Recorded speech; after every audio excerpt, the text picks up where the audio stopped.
தமிழ் திரையுலகத்தில் உச்ச நடிகராக வலம் வந்துட்டு இருக்கக்கூடியவர் தான் சூப்பர் ஸ்டார் ரஜினிகாந்த். அவர் திரையுலகத்தில் அறிமுகமாகி 50 ஆண்டுகள் நிறைவடைந்துள்ளதை கொண்டாடும் வகையில் அவருடைய 75வது பிறந்தநாள், அதாவது நேற்று அவர் நடித்து சூப்பர் டூப்பர் மெகா ஹிட் அடித்த படையப்பா திரைப்படத்தை நேற்று ரிலீஸ் பண்ணியிருந்தாங்க.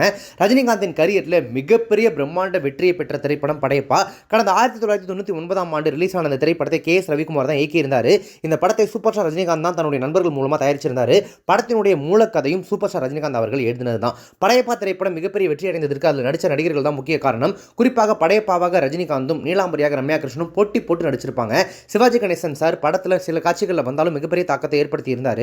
அந்த படத்திற்காக அவருக்கு ₹1 கோடி அதிகபட்சமாக சம்பளம் வழங்கப்பட்டிருக்கு. அவருடைய கரியர்லேயே அவர் அதிக சம்பளம் வாங்கிய திரைப்படமாக படையப்பா தான் இருந்திருக்கு. இந்த படத்திற்கு இசைப்பு ஏ.ஆர். ரஹ்மான் தான் இசையமைச்சிருந்தார்.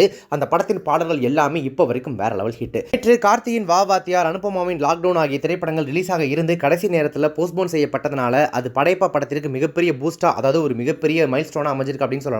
இதனால நேற்று வெளியான படங்களை காட்டிலும் ரீரிலீஸ் ஆயிருக்கக்கூடிய படையப்பா தான் அதிக வசூலை வாரி குவிச்சிருக்கு. படையப்பா திரைப்படம் ரீரிலீஸ் ஆன முதல் நாளில் தமிழ்நாட்டில் மட்டுமே கிட்டத்தட்ட ₹3.3 கோடி வசூல் பண்ணியிருக்காமா. இந்த திரைப்படம் கர்நாடகாவில் ₹29 லட்சம் வசூல் பண்ணியிருக்காமா. இந்த திரைப்படம் வெளியான போதே கில்லி திரைப்படத்தின் ரீரிலீஸ் வசூல் சாதனையை முறியடிக்கும் அப்படின்னு சொல்லப்பட்டு வந்தது. அதே போல தமிழ்நாட்டின் முதல் நாள் வசூல் நிலவரப்படி கில்லி ரீரிலீஸ் வசூலை தவிடுபொடி ஆக்கியிருக்கு படையப்பா அப்படின்னு சொல்றாங்க. கில்லி திரைப்படம் ரீரிலீஸ் செய்யப்பட்ட போது அதனுடைய முதல் நாள் வசூலாக ₹3.1 கோடி அது வசூல் பண்ணியிருந்துச்சு.